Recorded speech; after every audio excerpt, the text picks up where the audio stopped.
If you plan to head out tonight to ring in the new year, there are some things you'll want to remember.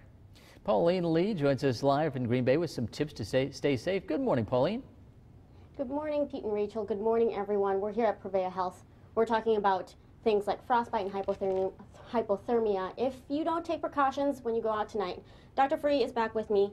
So in terms of frostbite, what should people be looking for? So the very first signs you're going to see is that the skin itself is going to turn pretty bright red. Okay. That's when you can know that things are starting to get cool. And we have a chart here.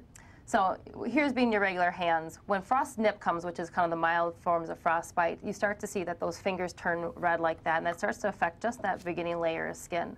As that starts to kind of progress and you stay outside and it keeps getting colder, those fingers will start to lose sensation and they actually start to turn a whitish color. They get a little bit more numb and almost waxy in appearance. The more severe stages of frostbite, you actually start to see that the skin itself starts to blister up, and that can happen after you even defrost, and it starts to come up within the next day or two. And then the more severe phases, actually the fingers will turn black. That's frostbite getting all the way deep down into the tissues and actually affecting even the muscle layers at that point. So now, parts of frostbite you can treat at home. The beginning phases of frostbite are definitely stuff that you can do at home. The easiest thing to do is actually just put your hands or whatever affected part is into warm water. Or just to put it in areas of other body heat. So if it's your nose or your cheeks, you can just put your hands over that are nice, warm, and dry. You don't want to rub your hands together. You don't want to rub affected areas because that can actually damage the skin and start to actually make the blistering come before it needs to. So now you have another chart. What is the other chart showing briefly? So this chart gives you an idea of how long it takes to actually get to frostbite.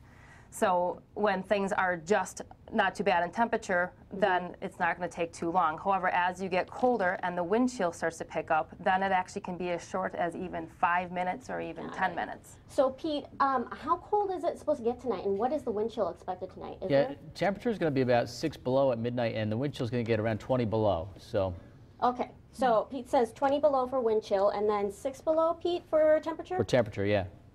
Yep, 6 below for temperature. So then how fast would frostbite kick in here? So based on that chart, that puts us in this white category here, which means that frostbite can occur within 30 minutes. And true frostbite being even that blistering appearance, so it doesn't take very long. So 30 minutes. And then let's quickly talk about hypothermia, signs for hypothermia.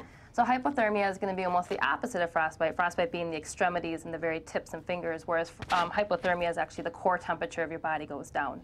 So you also do, like we talked about earlier, about protecting your hands and your face, you need to protect your core, so wearing those layers. That actually means that your core temperature goes down. You usually start to notice that by having quite a bit of shivers and chills. Sometimes even your alertness can be affected as well. All right, a lot of great information. Thank you, Dr. Free. Head to our website if you missed anything, fox11online.com. Rachel and Pete. All right, thanks, Pauline.